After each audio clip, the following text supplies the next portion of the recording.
अस्सलामुअलैकुम, आप देख रहे हैं प्रोग्राम हर जाविये से। मैं हूं आपके साथ शुमाइला अरशद। सिविलियंस का फौजी ट्रायल रोकने का फैसला सुप्रीम कोर्ट में चैलेंज कर दिया गया है। विफाक, वजारत दिफा, बलूचिस्तान, सिंध और केपी की हुकूमतों ने अलग अलग इंट्रा कोर्ट अपीलें दायर की हैं। इस्तदा की गई है कि जिन दरखास्तों पर फैसला दिया गया वो काबिल समात नहीं थी। हतमी फैसले तक फौजी ट्रायल रोकने के खिलाफ हुक्म इम्तना की भी इस्तदा की गई है। आर्मी एक्ट और ऑफिशियल सीक्रेट एक्ट की दफात कलअदम होने से मुल्क को नाकाबिल तलाफी नुकसान होगा, ये इन अपीलों में इस्तदा की गई है। फौजी अदालतों में सिविलियंस के ट्रायल का मुतालबा अब हम देख रहे हैं कि जोर पकड़ता जा रहा है। कुछ हलकों का ये कहना है कि इस फैसले से दहशतगर्दी के वाकयात में इजाफा हुआ है। कुछ सवालात वाकई ऐसे हैं जो कि जवाब तलब है, जैसे कि पहला सवाल ये कि क्या दहशतगर्दी के मुकदमात का सिविल अदालतों में बर वक्त ट्रायल मुमकिन है? क्या सिविल अदालतों के पास इतनी फरागत या इतना वक्त है कि वो इन मुकदमात की समाअत कर सके? क्योंकि हम देखते हैं कि हमारी अदालतों में आम साइलिन के भी बेपनाह मुकदमात हैं जो कि ज़ेर समाअत हैं। इसके अलावा फौजी और दीगर अदालतों में असल में फ़र्क है क्या, और क्या मुकदमात की तवालत से ऐसा तो नहीं होगा कि दहशतगर्दी को पनपने का मज़ीद मौका मिल जाए, और किस हद तक दहशतगर्दों को अंजाम तक पहुँचाने के लिए फ़ौजी अदालतें नागुज़ीर हैं? इस पर आज हम अपने मेहमानों से बात करेंगे। साथ ही साथ बिलावल भुट्टो ने आज मर्दान में वर्कर्स कन्वेंशन से खिताब किया और वही इल्ज़ाम दोहराया कि एक जमात है जो कि इलेक्टेबल्स को ढूंढ रही है। ये भी कह दिया कि अगर इलेक्शन के बजाय सिलेक्शन हुआ तो मुल्क को नुकसान होगा। पाकिस्तान की सबसे बड़ी दुश्मन वही पुरानी सियासत है। वही बात उन्होंने आज के वर्कर्स कन्वेंशन में भी कही कि नई क़यादत को मौका देना चाहिए, क्योंकि जो 70 साल पुरानी सियासत है, यहाँ जो क़यादत है वो मुल्क को अब आगे लेकर नहीं चल सकती है, लिहाजा नई क़यादत को मौका दिया जाए। साथ ही साथ उन्होंने ये भी वाज़े कर दिया कि अगर इलेक्शन के बजाय सिलेक्शन हुआ तो वो कबूल नहीं करेंगे। तो इससे तासुर यही चाहता है कि अब अगर वही जमात जिसके आजकल ज़्यादा इम्कानात हैं कि वो इक़्तिदार में आ सकती है, वो जमात अगर इक़्तिदार में आ जाती है तो फिर जो नए एक तहफ़्फ़ुज़ात और एक नए मुतालिबात और एक नई हम देखते हैं कि सियासी सूरत हाल जो है वो ऐसी पैदा होगी कि इलेक्शंस पर एतमाद नहीं किया जाएगा। नून लीग पर इलेक्टेबल्स ढूंढने का इल्ज़ाम बिलावल भुट्टो का किस हद तक दुरुस्त है, और क्या वाकई नून लीग कामयाबी के लिए इस्टेब्लिशमेंट की तरफ देख रही है? इस पर भी आज के प्रोग्राम में बहस होगी। साथ ही साथ सिंध का सियासी पारा भी हाई है। MQM और पीपल्स पार्टी के बयानात में शिद्दत आ रही है। आज हमने ये भी देखा कि MQM के रहनुमा मोहम्मद हुसैन की जानिब से वाज़े और दो टोक अल्फाज में कह दिया गया है कि वो बिलावल भुट्टो को कम से कम वज़ीर आज़म नहीं बनने देंगे, और ये भी कहा कि वो पीपल्स पार्टी के रहनुमाओं के जो बयानात हैं उनको संजीदगी से नहीं लेते हैं। जबकि सईद गनी ने इसके जवाब में ये कहा कि MQM को कराची के अवाम ने मुस्तरद कर दिया है, लिहाजा अब MQM की जानिब से ऐसे बयानात दिए जा रहे हैं ताकि सियासत में वो इन रह सकें। तो क्या पीपल्स पार्टी और MQM के जो बयानात हैं असल में उनकी हकीकत है क्या? जब एक ब्रेक के बाद हम वापस आएंगे तो इस हवाले से बात करेंगे। साथ ही साथ फौजी अदालतों की ज़रूरत क्यों है, बिलावल भुट्टो के इल्ज़ामात कितने दुरुस्त हैं, और सिंध की सियासत में चल क्या रहा है, अपने मेहमानों से इस गुफ्तगू का आगाज़ करेंगे। हमारे साथ रहिए।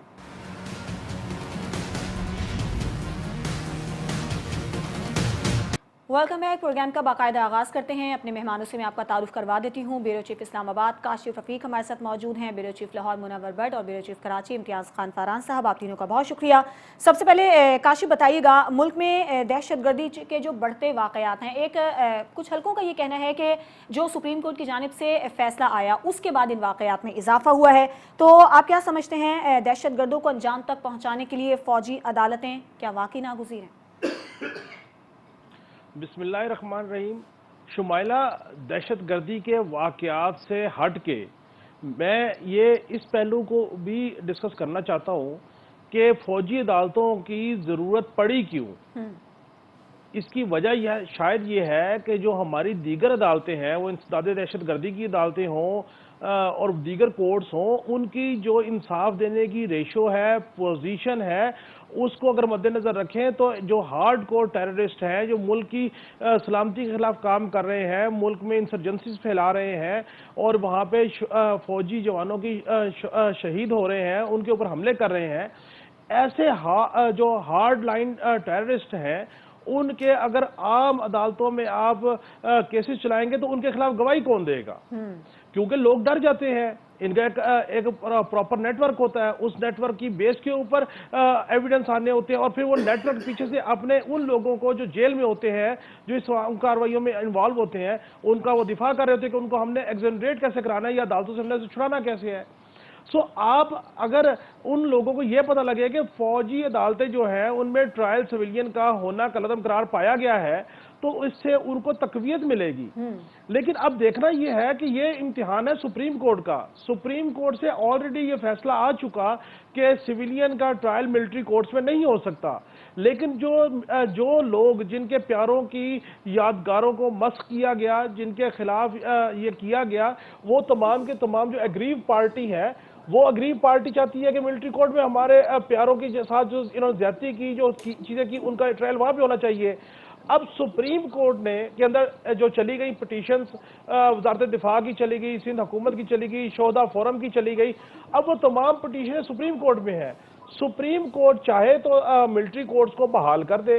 सुप्रीम कोर्ट को अगर समझती है कि जो पहले सुप्रीम कोर्ट के बेंच ने फैसला दिया वो गलत फैसला दिया, उसके मेरिट्स नहीं देखे गए, तो सुप्रीम कोर्ट चाहे तो उसको बहाल कर दे।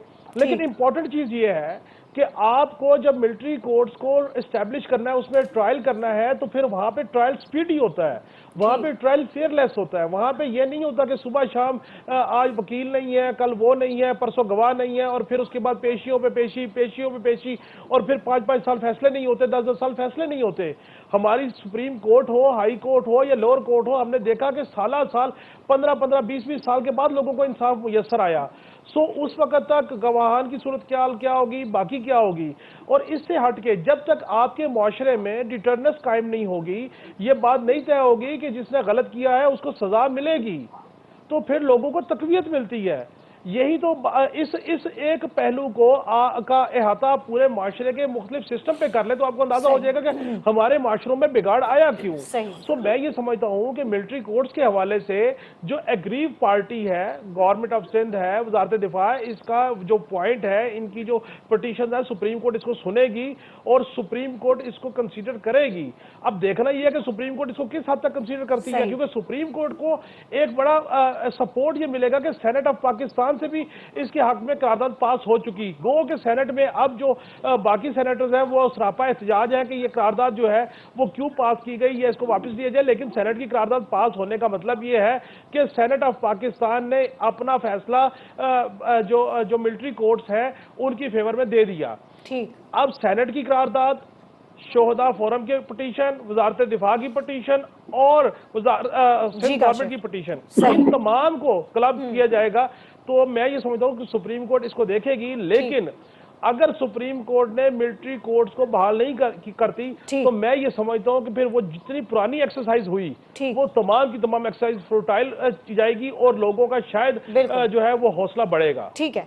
अच्छा मुनव्वर, एक चीज़ तो ये है कि जो मुल्क में दहशतगर्दी के वाकयात हैं उसको भी इससे जोड़ा जा रहा है, लेकिन एक और मसला ये है कि सिविल अदालतों में क्या ऐसे मुकदमात का बर वक्त ट्रायल मुमकिन है, क्योंकि हम देखते हैं अदालतों में बेपनाह वैसे ही मुकदमा ज़ेर समाअत हैं और सालों लग जाते हैं उनके नतीजे आने में। देखिए शुमाइला, ये इस बात का जवाब देने से पहले ना मैं जो काशिफ ने बात की है उसी को आगे बढ़ाते हुए कहूँगा, ये वर्ल्ड वार 2 में जर्मनी ने बरतानिया की ईंट से ईंट बजा दी। जर्मनी के तैयारे आए दिन बरतानिया के अंदर जो है ना वो बमबारी करके तो तबाही मचा रहे थे। तो ऐसे में सर विंस्टन चर्चिल ने अपनी कैबिनेट बुलाई और उनसे एक सवाल किया, क्या हमारी अदालतें इंसाफ दे रही हैं? तो सब ने यक ज़बान होकर कहा कि हाँ, हमारी अदालतें इंसाफ दे रही हैं। तो उस पे सर विंस्टन चर्चिल ने कहा कि भी आप ये इस बात का फिर यकीन रखें कि बरतानिया ये जंग जीतेगा। तो यहाँ पे मामला उसी तरह का है।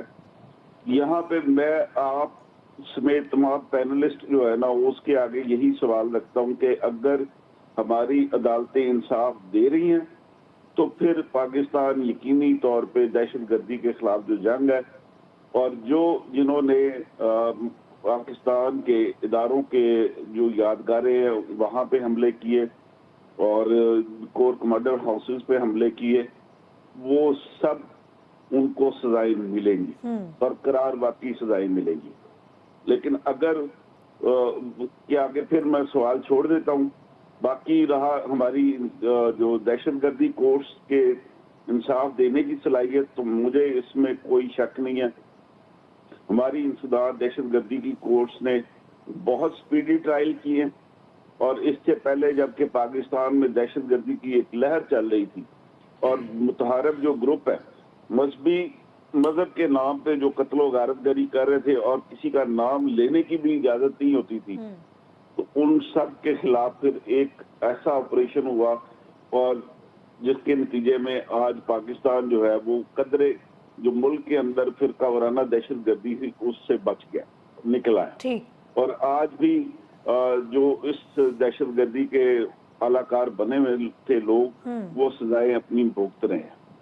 अभी इस मामले में अगर मिलिट्री कोर्ट्स को आप लेके आए तो ये शायद हमारी जो सिविल अदालतें हैं उसमें सेंस ऑफ सिक्योरिटी जो है वो उसमें इजाफा होगा। ठीक। लेकिन मुझे ये गुमान है कि ये अगर मिलिट्री कोर्ट्स के डिसीजन को लेके आलमी फोरम पे अगर किसी ने ये प्रोपेगेंडा शुरू कर दिया कि पाकिस्तान जो है वहाँ पे सिविलियंस मैटर भी जो है वो मिलिट्री कोर्ट्स में डिस्कस हो रहे हैं और वहाँ पे उनके फैसले हो रहे हैं, तो शायद ये रियासत पाकिस्तान के लिए ये बहुत अच्छी चीज नहीं होगी।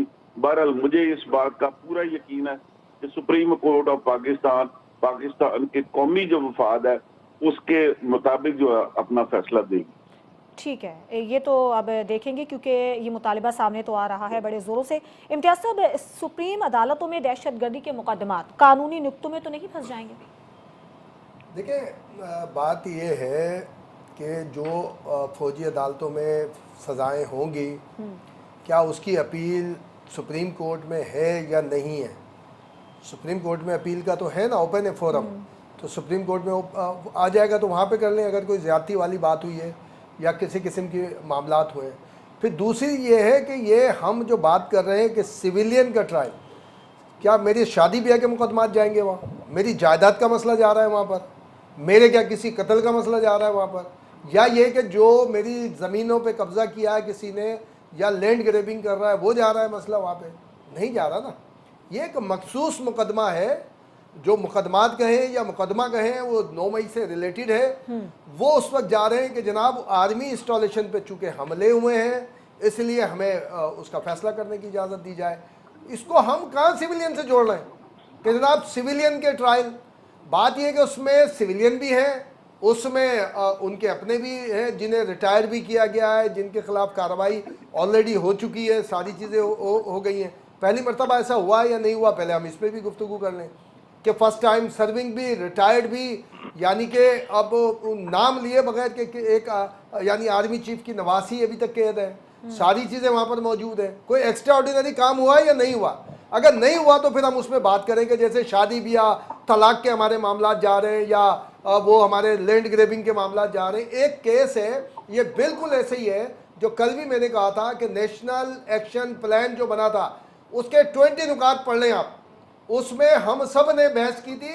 ये हम सारे जो हैं अपनी तंजीमों से वाबस्ता हैं, साफी तंजीमों से, उसके खिलाफ बाकायदा हम लोगों ने एहतजाज भी किए थे। कई एक उसके अंदर नुकात ऐसे थे, मगर उसके बाद जब आया कि ख़ास जब खुसूसी मामलात होते हैं तो खुसूसी इक़दामात आपको करने पड़ते हैं। अब ये बताइए, अब मैं इसको बड़ा अच्छी तरह, मुझे 90 का याद है, नबी शेख जो ने जो स्पेशल ये जो दहशतगर्दी की अदालत थी, सबसे पहले जाम सादिक का दौर था, कराची में मर्डर हुआ था, उसके बाद क्या हुआ था? उसके बाद मुझे एक बता दें किसी को सज़ा हुई है? किसी एक को सज़ा हुई है? इस ज़्यादा दहशतगर्दी की अदालत में कॉमन मैन जाएगा उसकी तो हो जाती है, बाकी नहीं हुई है। बाकी सारी चीज़ें पूरा हिस्ट्री उठा लें, अभी भी उठा लें। खुसूसी मामलात हैं, खुसूसी सूरत, ये मैं काशिफ, चलो भट्ट साहब तो फिर भी एक बड़ा सेफ साइड ले रहे हैं, ये साफ़ी के लिए फौजी अदालत की बात करना बहुत मुश्किल काम है। हम आज भी, कल भी मैंने कहा था कि हम सिविलियन के ट्रायल्स के खिलाफ हैं, फौजी अदालतों में नहीं होना चाहिए। लेकिन जब मखसूस मामला आएगा तो आपको करना है ना। अच्छा, इंस्टॉलेशन मेरी थी, आपकी थी, FIR मैंने कटवानी है, आपने कटवानी है। अब ये एक खास बात आ गई है, उस खास में हाँ ये हमें गुफ्तगू करनी चाहिए कि फौजी अदालत में अगर किसी के साथ ज्यादती हुई, ये सारे के सारे बड़े बड़े लॉर्ड्स हैं, और बड़े बड़े सियासतदान हैं, उनके माजी में आप जाएं गूगल के ऊपर, यूट्यूब के ऊपर जाएं, आपको क्लिप्स मिलेंगे, चाहे वो पीटीआई से ताल्लुक हो, उनका पीपल्स पार्टी से ताल्लुक हो, नून से ताल्लुक हो, या कोई इंडिपेंडेंट हो, वो उस वक्त जस्टिफाई कर रहे थे कि नहीं जी बहुत ज़रूरी है फौजी। हम नहीं कहते, एक आम सिविलियन का नहीं होना चाहिए, उसके मुखालफत करेंगे और डट के करेंगे, लेकिन जब खास एक मामला आएगा, अब वो सौदा कह रहे कि भाई हमारे जो है हम इसके ऊपर ट्रस्ट नहीं करते। और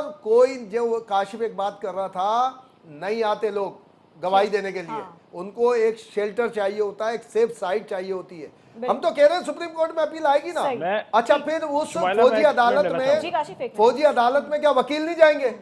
क्या वो सिर्फ मुलजिम जाएगा और वहां पे सिर्फ वहां पर बैठ भाई होंगे ना, ये हमारे सारे मौजूद होंगे, वकील मौजूद होंगे, बाहर आके बताएं हम साथ हैं, सिविलियन के हम ट्रायल के खिलाफ है, लेकिन जब मखसूस मामला आता है तो हमें सोचना चाहिए। अच्छा चले वो एक्सक्यूज, अगर ये फोर्स हमारी या जो सौदा है वो ये कहते हैं कि हमें ये सजा, तो हम उनको एक ट्रायल देने में क्या हर्ज क्या है? ठीक है करो, ट्रायल करो, उसमें फिर हम सब सामने आ जाएगा। ठीक है जी काशिफ, आप क्या कह रहे हैं? देखिए, जो बात मुनव्वर भट्ट साहब ने की ना इंसाफ देने के हवाले से, पाकिस्तान में इंसाफ हो रहा है पसंद और नापसंद की बुनियाद पे। इस माशरे में जो सियासी अदम इस्तेहकाम है, माशरती अदम इस्तेहकाम है और सिक्योरिटी के वाइज अदम इस्तेहकाम है, उसके पीछे आप आज कहे, आप जब मौरख लिखेगा वो लिखेगा कि यहाँ पे अदलिया सियासी वाबस्तगी की बुनियाद पे, पसंद और नापसंद की बुनियाद पे इंसाफ कर रही थी। आप जब यहाँ पे अपने फैसलों को खुद अंडू कर रहे हैं, एक सुप्रीम कोर्ट के चीफ जस्टिस साहब कोई एक्ट करते हैं, आने वाले उसके अंडू कर देते हैं, तो मुझे आप बताइए कि कैसे आप जो हार्ड लाइन दहशतगर्द हैं जिन्होंने मिलिट्री इंस्टॉलेशन के ऊपर अटैक किया, आप उनके बारे में कैसे तवक्को कर सकते हैं कि ये जो कोर्ट्स हैं ये सारे इसके ऊपर अप टू द मेरिट इंसाफ करेंगे? जहां पे वाकई इंसाफ होता है वहां पे इस तरह नहीं होता। ये प्रॉब्लम आ रहे, मैं तो कह रहा हूं कि इस वक्त माशरे में जो प्रॉब्लम है उसके पीछे अदलिया का प्रॉब्लम है। अदलिया इंसाफ नहीं कर पा रही है। अदलिया जो है वो, अभी देखें साइफर का केस चल रहा था, सिक्योरिटी थ्रेट की वजह से जेल में, हाई कोर्ट ने कहा जेल में नहीं चलेगा, बाहर चलेगा।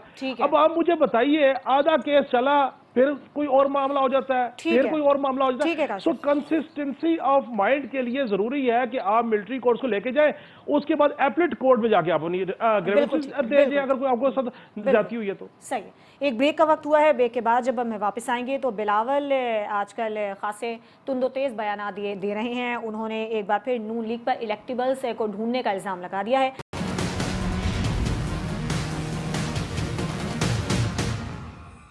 Welcome back. आजकल बिलावल भुट्टो एक के बाद एक इल्ज़ामात नून लीग पर आयद कर रहे हैं। उन्होंने आज मर्दान में वर्कर्स कन्वेंशन से खिताब किया और ये कह दिया कि नून लीग इलेक्टेबल्स को ढूंढ रही है। तो बिलावल का ये इल्ज़ाम किस हद तक दुरुस्त है और क्या वाकई नून लीग इस्टेब्लिशमेंट की तरफ देख रही है कामयाबी के लिए? मुनव्वर साहब। शुमाइला, मुझे अपने जो महबूब कायद है ना बिलावल भुट्टो, मैं जो यंग जनरेशन में जितनी भी लीडरशिप, मैं सबसे ज्यादा मुतासिर जो है ना वो बिलावल साहब से। मुझे उनकी क़यादत जो है बड़ी मुतहर्रिक किस्म की लगती है और उनके मुनव्वर, लेकिन ये कब हुआ? आपके महबूब कायद तो कोई और नहीं थे? नहीं, वो ख्वाजा साहब के महबूब कायद थे, मैं अपने महबूब कायद की बात कर। ठीक है। मुझे बिलावल भुट्टो साहब की लीडरशिप जो है ना वो बहुत अट्रैक्ट करती है। उनकी मैंने तकरीरें भी सुनी है, एक दफा मुलाकात का मौका भी मिला, तो मुझे वो बहुत कॉन्फिडेंट और मजबूत साहब के लगे। और माशाल्लाह उनकी जो ट्रेनिंग हुई है उसमें वो उनके पास ये सलाहियत आ चुकी है कि वो सख्त से सख्त सवाल भी वो बड़ी मुस्कुराहट के साथ, खंदा पेशानी के साथ सुनते। लेकिन इनका ये खिताब जो है ना वो मुझे ये लग रहा है कि वो किसी कदर मायूसी का शिकार है और उन्हें ये खतरा भी लाहक हो गया कि शायद उनके पास अब सिंध की हुकूमत भी ना रहे। इसीलिए वो जहाँ पे ये इत्तेहाद बनने और बनाने और तोड़ने का मामला होता है वो डायरेक्ट वहीं पे तनकीद कर रहे हैं। और वो लेवल प्लेइंग फील्ड की भी जो बात कर रहे हैं उसके पीछे भी यही चीज है। और अपने जियालों को मुतहर्रिक करने के लिए उन्होंने ये जरूर उन्हें लॉलीपॉप दिया है कि आइंदा हुकूमत हमारी होगी, वजीर आजम भी हमारा होगा वजीर आला भी हमारा होगा और कराची का मेयर भी हमारा ही है। तो वो वाला मामला मुझे ये लगता है कि जो फरहान साहब ने पिछले प्रोग्राम में ये बात की थी कि बिलावल साहब आइंदा अपोजिशन लीडर होंगे, तो उनकी ये सारी तकारीर जो है वो अपोजिशन लीडर वाली चल रही है फिलहाल। मुझे लगता है उनकी ट्रेनिंग का सिलसिला शुरू कर दिया गया और आइंदा असेंबली में वो अपोजिशन लीडर के तौर पे ही अपना किरदार अदा करेंगे। फिलहाल तो उनको मायूसी नजर आ रही है कि शायद आने वाले सेक्टर में पीपल्स पार्टी जो है उसकी मरकज में गुंजाइश नहीं बन रही और इत्तेहादी हुकूमत में शामिल होकर उन्हें 2-4 हज़ार की तो मिल सकती हैं, लेकिन उसका मजबूरी तौर पे पीपल्स पार्टी को नुकसान होगा, फायदा नहीं होगा। तो ये वाला मामला मुझे लग रहा है। बाकी फरहान साहब बैठे हैं, बिलावल साहब के बहुत करीबी हैं और उनकी आसिफ अली जरदारी साहब से भी बड़ी दोस्ती है और वो मैजिक मैन है। देखें अगर कोई उनका मैजिक चल गया तो शायद तब्दीली आ जाए और वो उनकी सिर्फ हुकूमत बच जाए। लेकिन आसार तो यही है कि बिलावल साहब जो है ना वो मायूसी की कैफियत में ये बातें कर रहे हैं। ठीक है इम्तियाज साहब, आपसे मैं क्या सवाल पूछूं? मुनव्वर ने इतने सवाल खुद ही आपके सामने रख दिए, क्या कहें? देखिए बिटवीन द लाइन तो मैं ये कहूँगा मैजिक चल चुका है और ये जो कुछ बयानात हैं बिलावल साहब के, आप समझ लें मंत्र समझे इनने। ऐसा नहीं है कि सारी सोता। देखिए मैं आपको मेरे ख्याल है कि 90 पहला टर्म था जब पहली मरतबा ये वज़ीर आज़म बने थे नवाज शरीफ, या सेकंड टर्म था शहीद रानी मोहतरमा बेनज़ीर भुट्टो, जो दोनों मुस्लिम लीग नून और पीपल्स पार्टी के जो वोटों का रेशो था, पीपल्स पार्टी के वोट का रेशो ज़्यादा था, यानी जो आदाद शुमार थे ज़्यादा थे, मुस्लिम लीग नून के कम थे, लेकिन नशिस्तों में दर्जनों का फ़र्क था। और मेरे ख्याल 18-19 आई थी नशिस्तें पीपल्स पार्टी की और वो बहुत आगे चले गए थे, हुकूमत बना ली थी। उसके बाद बीबी ने जो पहली स्पीच की थी उन्होंने कहा था हम तस्लीम नहीं करते इन झड़लू इंतखाबात को, हम इन झड़लू इंतखाबात को तस्लीम नहीं करते, इनके नताइज को भी तस्लीम नहीं करते, लेकिन जमहूरियत की बका के लिए हम अपना एक किरदार जारी सारी रखेंगे। और ये सारी चीज़ें रेसिपी होती है एक सियासत की। और ये जो सिंध वाली हुकूमत है, मैं तो समझता हूँ ये हुकूमत कहीं नहीं जा रही, और अगर गई तो फिर आइंदा हुकूमत 1.5 से 2 साल की है, फिर कोई सी भी हुकूमत हो, या मरकज़ में हो या इसमें हो। लेकिन मुझे नज़र नहीं आ रहा कि यहाँ कम अज़ कम सिंध में और वफाक में भी कोई मैं ये नहीं कहता सरप्राइज। अभी 30 नवंबर को जब बलूचिस्तान में पीपल्स पार्टी का कन्वेंशन हो रहा है, जो अब उसमें बहुत सारी चीज़ें देख लीजिएगा।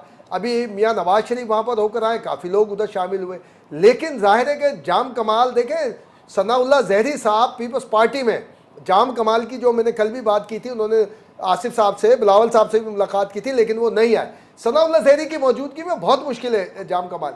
लेकिन 30 तारीख को मैं समझता हूँ कि कई एक अहम शख्सियात जो इस वक्त भी अहम ओहदों पर हैं और वहाँ रही हैं बलूचिस्तान में, वो भी शामिल हो सकती हैं, पीपल्स पार्टी में आ सकती हैं सारी। और नेशनल लेवल पर भी ये बात होती है। आप जो भट्ट साहब कह रहे हैं बिल्कुल सही है, वो अपने जो वर्कर्स हैं उनको अट्रैक्ट कर रहे हैं, उनको बता रहे हैं। आप सिर्फ ये देखें बिलावल की बात के सिंध में जब वो शुरू होते हैं और मुल्तान साउथ पंजाब में क्या गुफ्तगू होती है और फिर सेंट्रल पंजाब में क्या होता है। कल एबटाबाद में उन्होंने क्या कहा था, कल पिशावर भी जाएंगे, अब वो पिशावर भी है कल। तो ये एक है, ये रेसिपी है, ट्रेनिंग। बिल्कुल मैं इस बात को मानता हूँ कि अगर बिलावल की ट्रेनिंग में किसी का कोई हाथ नहीं है, सिर्फ और सिर्फ शहीद रानी मोहतरमा बेनज़ीर भुट्टो का हाथ है कि जो घुट्टी से लेके जब जवानी तक, अगर देखे ना कि आसिफ साहब तो जेल में हुआ करते थे, सारी की सारी ट्रेनिंग मोहतरमा बेनज़ीर भुट्टो की थी। और अभी ये आसफा जरदारी तो बाकी है, आसफा भुट्टो तो वो तो अभी आप ये समझें कि वो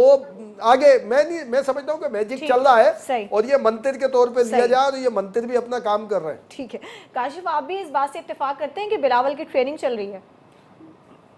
मैंने नहीं बोला ट्रेनिंग का, ट्रेंड है नहीं, मैंने नहीं, ये भट्ट साहब ने कहा था पहले कि ट्रेनिंग चल रही है उनकी अपोजिशन वाली। मैं कह रहा हूँ ट्रेंड है वो। मेरे अपोजिशन के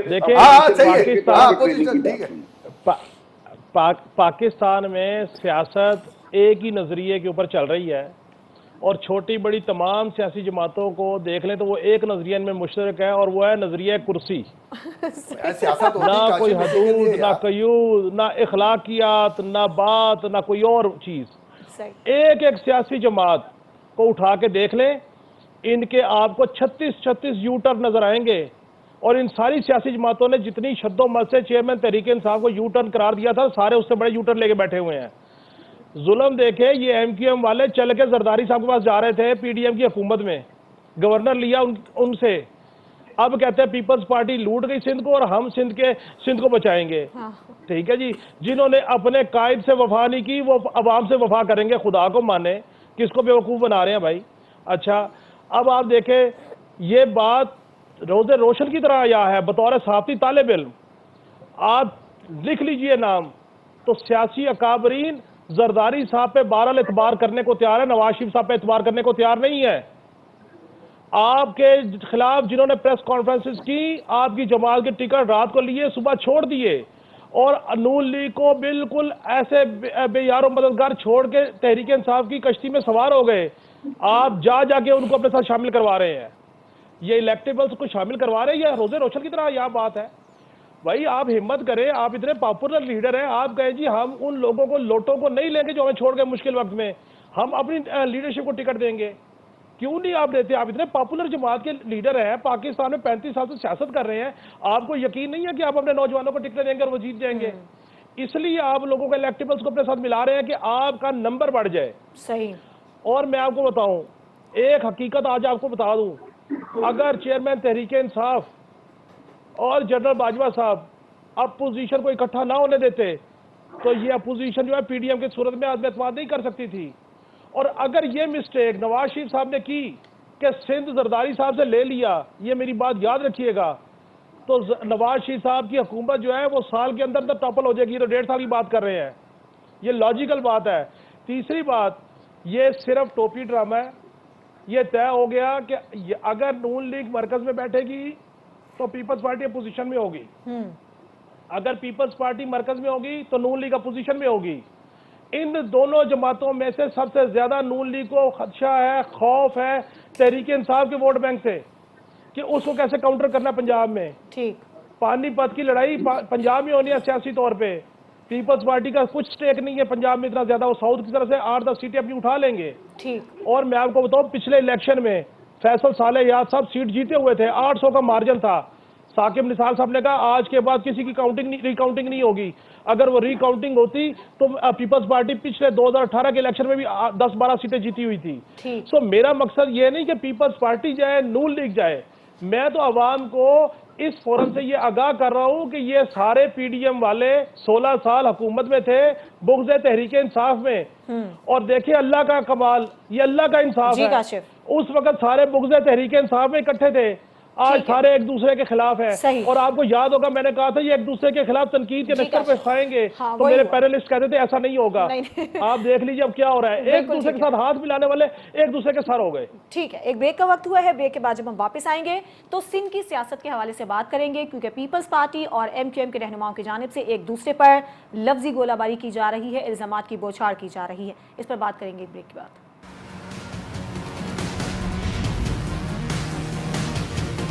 के नून लीग से इत्तेहाद पर नाराज तो नहीं है? इससे पहले ये जो काशिफ ने एक बात कही थी ना कि अगर पीटीआई चेयरमैन और बाजवा अगर बीच में वो इनको रोक देते तो ये नो कॉन्फिडेंस नहीं होती। ऐसा नहीं है, इम्पार्शल है। हम तो 2018 में भी कहते थे और अभी भी कहते हैं, सियासतदानों को काम करने दें। जब इसमें कोई मुदाखलत नहीं हुई, सियासतदानों ने काम करके दिखाया। पाकिस्तान की पहली अदम एतमाद की तहरीक कामयाब करके दिखाई। उसमें कोई इस्टेब्लिशमेंट नहीं कह सकती कि वो साथ खड़ी थी, सिर्फ ये कह सकती है कि इम्पार्शल खड़ी थी, कि उसने किसी को टेलीफोन, वरना आमिर लियाकत रिकॉर्ड पे नहीं है। उन्होंने नहीं कहा कि हम लाए गए, जब वो सेनेट के हो रहे थे उससे पहले सारी चीज़ें हो रही थी। और ये एमक्यूएम ने खुद नहीं कहा, खालिद मकबूल ने नहीं कहा कि जनाब हमने तो पूछा था, उन्होंने कहा जी आपकी मर्जी। इसका मतलब है सियासतदानों को उनकी मर्जी से पॉलिटिक्स करने दी जाए तो पाकिस्तान के लिए अच्छे नताइज निकलते हैं। और कोई बुक्स में नहीं था, ये सारे वहीं इकट्ठे थे। ये सारे लोग बोलते हैं वो अकेला, अरे भाई अकेला नहीं, साथ हुकूमत साथ की थी, बाप उनके साथ, एमक्यूएम उनके साथ, मुस्लिम लीग क्यू उनके साथ, ये जेयूआई एक दूसरा ग्रुप उनके साथ, ये सारी चीज़ें थी वो पीटीआई के साथ। ऐसा नहीं है कि वो अकेले हुकूमत कर रहे थे, 6-7 पार्टियों की हुकूमत थी। और इस्टेब्लिशमेंट जैसे बोल रहे हैं कि बाजवा और उन्होंने रोका नहीं, इसलिए बिल्कुल नहीं रोकना चाहिए, सियासतदानों को अपना काम करने दें। अब दूसरी बात जो आपने सिंध में बोली, मुस्लिम देखें, ये जितनी बयानबाजी हो रही है उसका पीपल्स पार्टी को कतई नुकसान नहीं होगा। उसकी वजह यह है कि वो कराची के लिए कर रहे हैं सारा, और एमक्यूएम जितनी मुखालफत करेगी पीपल्स पार्टी की, उसका फायदा पीपल्स पार्टी को मिलेगा पूरे सिंध के अंदर अंदर। उसकी वो तो कराची के अंदर है ना, उनकी मखसूस नशिस्तें कराची में पीपल्स पार्टी की, वो ही जीतेंगे। और भुट्टो साहब के दौर से वो पूरे जीतते आए। लोग बोलते हैं जी कराची का मैंडेट, पहला मैं बार बार कह चुका हूँ कि ये लोकल बॉडीज ऑर्डिनेंस जब 79 में आया था ज़ियाउल-हक के दौर में, उसके बाद तो पहला जो मेयर था कामयाबी पीपल्स पार्टी का हुआ था। बाद में रोके गए सीटें, अब डिप्टी मेयर अब्दुल खालिक अल्लाहवाला बन गए थे। उसके बाद मेयर आए थे अब्दुल सत्तार अफगानी, अब्दुल खालिक अल्लाहवाला के आप वोट देख लें, उनके वोट देख लें। ऐसा नहीं है, वो इसका फायदा पीपल, अब वो नून के साथ मिलना है भाई। पीपल्स एमक्यूएम ने अपनी रिवायात को तोड़ा है। एमक्यूएम की ये रिवायत रही है कि इलेक्शन से पहले कभी उसने किसी से ना इत्तेहाद किया है, ना कोई मुफाहमत की है, इलेक्शन के बाद करती रही है। और इसका नुकसान एमक्यूएम ही को होगा, क्योंकि अंदर मुख्तलिफ बातें चल रही हैं, मुख्तलिफ मामलात सामने आ रहे हैं कि जनाब ऐसा, या तो नून को 100% आगे खड़ा होना पड़ेगा, जो गारंटीज इस्टेब्लिशमेंट के हवाले से एमक्यूएम ने मांगी है वो उनको फुलफिल करना पड़ेगी। ठीक है, या और पूरी तरह आगे। अब बोलते हैं जेयूआई या जीडीए। देखिए जेयूआई में जो राशिद सुमरो साहब है, उनके वालिद थे डॉक्टर अब्दुल खालिद सुमरो, वो बीबी शहीद के मुकाबले में इलेक्शन लड़ते थे। ये तो कोई वो नई बात नहीं है। ठीक है। और जो जीडीए है, जीडीए का मतलब मुस्लिम लीग फंक्शनल है, मेन पार्टी वो है, वो भी हमेशा से एंटी पीपल्स पार्टी रही है। इसका कोई फर्क नहीं पड़ता, मैं समझता हूँ कोई फर्क नहीं पड़ेगा। सही है। काशिफ, आपको क्या लगता है, क्या फर्क पड़ सकता है पीपल्स पार्टी को? मैं सिर्फ एक बात करूं, मैंने ये कहा था कि अगर बाजवा साहब और चेयरमैन तहरीक साहब तमाम अपोजिशन को इकट्ठा ना होने देते तो हालात ये ना होते। यानी कि अगर पीपल्स पार्टी और पीटीआई की हुकूमत होती तो फिर ये हालात ना होते। एक बात। दूसरी बात ये है कि मैं तो यही कह रहा हूं कि तमाम सियासी जमातें तहरीक साहब के साथ थी, वही सियासी जमातें अपॉर्चुनिस्ट बन के अब नून लीग के साथ आ रही हैं। तो मुझे ये बताया, इस मुल्क में सियासी नजरिया तो ना हुआ, नजरिया कुर्सी हुआ। जहां तक बात सिंध की है, देखिए मैंने आपको पहले भी कहा कि एमक्यूएम एक 8-10 जमातों की ऐसी एंटिटी बन गई है कि जिसने जो है वो सिर्फ हुकूमत में रहते हुए, ठीक है, वो एक्सप्लॉयटेशन ही करनी है। अगर मेरी बात में सदाकत ना हो तो आप देख लीजिए कि पीडीएम की हुकूमत को कितनी दफा एक्सप्लॉइट किया गया और पीटीआई की हुकूमत को कितनी दफा एक्सप्लॉइट किया गया। ठीक है, अब एमक्यूएम जो है वो सिर्फ एक ऐसी बात कर रही है जिसका कोई हकीकत से लेना देना नहीं है। एमक्यूएम का वोट बैंक नहीं है। वोट बैंक इस मुल्क में भुट्टो फैमिली का है, वोट बैंक नवाज शरीफ साहब का है, वोट बैंक चेयरमैन तहरीक साहब का है, वोट बैंक जो एमक्यूएम के कायदा उनका है। ये जो खालिद मकबूल सिद्दीकी साहब, ये सारे लोग हैं। मैं आपको कहता हूं कि आप तजर्बा कर लीजिए ना। आपने नवाज शरीफ साहब को वापस आगे खुली छूट दी, वो सियासत ग्रैब कर रहे हैं। आप एक महीने के लिए जरा एमक्यूएम के कायद को देना मौका कि आए जी आप सियासत करें। इनमें से कोई बंदा भी मिल जाए, ये उल्टा उनके जाके हाथ पांव पकड़ के माफिया मांग रहे होंगे। ये जितनी एमक्यूएम की जो राब्ता कमेटी बैठी हुई है, ये सारे के सारे अपनी डेट की मस्जिद बना के बैठे हुए थे। क्या फारूक सत्तार ने अपनी लहदा जमात बना के इलेक्शन लड़के देख नहीं लिया था उनकी क्या हैसियत थी? मुस्तफा कमाल के कितने वोट निकले थे? ये सारे के सारे, और इनके अंदर भी डिफरेंस ऑफ ओपिनियन है। सिर्फ मसला यहाँ पे सिंध का नहीं है। एमक्यूएम की लड़ाई को आप सिंध के ऊपर महदूद नहीं कर सकते हैं। एमक्यूएम जो है वो नून लीग के साथ अलाइनमेंट में आई है। सिर्फ के जो एमएनएस की कौमी असम्बली की जितनी नशिस्तें हैं उसका वजन वो नून लीग के साथ डालेंगे, ताकि नून लीग का वजन जो है वो बेहतर बने, नून लीग का नंबर बेहतर हो और कौमी असम्बली में के नंबर ज्यादा होंगे तो वो मरकज में हुकूमत बना सकेंगे। लेकिन इसका मतलब ये नहीं है कि एमक्यूएम जो है वो इतना वॉश आउट कर जाएगी कि पीपल्स पार्टी से सूबा भी चला जाएगा। जीडीए की बात कर ले, एक सीट है उनकी जुल्फकार मिर्जा साहब की। जहां तक बात है पीर पगाड़ा साहब के भाई हार नहीं गए थे 2018 में, वो जीते तो नहीं थे। और मैं आपको एक बात बताऊं, ये हिस्ट्री है। जो मौजूदा पीर पगाड़ा साहब है, इनके नवाज शरीफ साहब बड़ी अच्छी दोस्ती थी, लेकिन इन्होंने उनके साथ कोई डिसीव किया था पॉलिटिकली, जिसकी वजह से उसके बाद पीर पगाड़ा साहब जो है नून लीग के साथ नहीं खड़े हुए। सो मैं ये समझता हूं कि अभी इस वक्त जो सूरत हाल है, ये सारे सीट और एडजस्टमेंट कर लें तो एक हल्के में से एक ही बंदा खड़ा करेंगे ना। ठीक है, उसके मद्दे मुकाबिल जो है वो तहरीक इंसाफ का, जमात इस्लामी और पीपल्स पार्टी का खड़ा होगा, लागू हो जाएगा। एमक्यूएम को इतना सीरियस लेने की जरूरत नहीं है। ठीक है, मुनव्वर आप क्या समझते हैं, एमक्यूएम पीपल्स पार्टी के लिए सिंध में खतरा है? देखिए मौजूदा एमक्यूएम जो है वो यकीनी तौर पे जो अर्बन सिंध है उसमें वो बड़ा डेंट डालेगी। ये 2018 के या 13 के इलेक्शन नहीं है, ये 2024 के इलेक्शन होने जा रहे हैं। और इसमें जिस तरीके से एमक्यूएम को पहले तकसीम किया गया, फिर उसकी बंदरबांट हुई, फिर लीडरशिप जो है वो उसको मुंतशिर किया गया, फिर जेलों में कारकुनों को डाला गया और फिर ये वाले मामला हुए, तो इस तरह तो नहीं। अब एमक्यूएम जो है वो बिल्कुल डिफरेंट पोजीशन पे खड़ी है। उससे इस टाइम पे मजबूत सहारा दस्तयाब है मुस्लिम लीग नून की सूरत में, जो कि उनके मामला को बेहतर करने में अपना किरदार अदा कर रही है और कर भी चुकी है। अगर ऐसा ना होता, जो मुस्लिम लीग नून ने कमिटमेंट्स की थी वो पूरी की, उसी के नतीजे में आज एमक्यूएम का सिंध में गवर्नर है। अगर मुस्लिम लीग नून के साथ उनके मामला अच्छे ना होते तो शायद सिंध में उनका गवर्नर भी ना होता।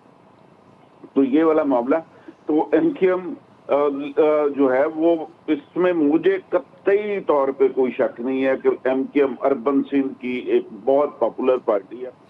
लीडरशिप के हवाले से ख्वाजा साहब ने बता दिया कि बाकी लीडर जो है वो आजाद हैं, 2 लीडर जो है ना वो एक एग्जाइल में, एक कैद में। जी मुनव्वर। तो इसका फर्क बहरहाल पड़ता है। अगर कायदे तहरीक को अगर मौका दिया जाता है कि वो अपने कारकुनों को खिताब कर सकें, टेलीफोन पे खिताब कर सकें या वीडियो पैगाम दे सकें, तो मुझे लगता है कि ये सारा सिनेरियो ही चेंज हो जाएगा। सईद गनी साहब ने आज जिस तरीके से एमक्यूएम की बैशिंग की है, कायदे तहरीक के जिंदगी में तो कोई भी नहीं कर सका था। ठीक है, वो मैं पॉलिटिकल लाइफ की बात कर रहा हूँ। अल्लाह पाक उन्हें सेहत, तंदुरुस्ती, ईमान वाली लंबी जिंदगी दे और अपने कारकुनों के सर पे वो उनका साया सलामत रहे, उनकी रहनुमाई करते रहे। तो ये वाला मामला है। फिलहाल तो नून लीग जो है वो एमक्यूएम के लिए रास्ता हमवार कर रही है अर्बन सिंध में, और सही उसका जो स्कैटर्ड वोट है वो उसको बहरहाल एमक्यूएम की सपोर्ट के नतीजे में कुछ सीटें मिलेंगी। और ये वाला आने वाला इलेक्शन सबसे ज्यादा डिफिकल्ट जो है वो पीपल्स पार्टी के लिए सिंध का होगा। ठीक है, बहुत शुक्रिया मैं आप तीनों का अदा करना चाहूंगी। प्रोग्राम का वक्त खत्म हो गया। आपकी इस जमात का इत्तेहाद कितना कामयाब रहता है ये तो खैर अभी अंदाज़ा लगाना काफ़ी मुश्किल है। आज के प्रोग्राम से इजाज़त दीजिए। अल्लाह हाफ़िज़।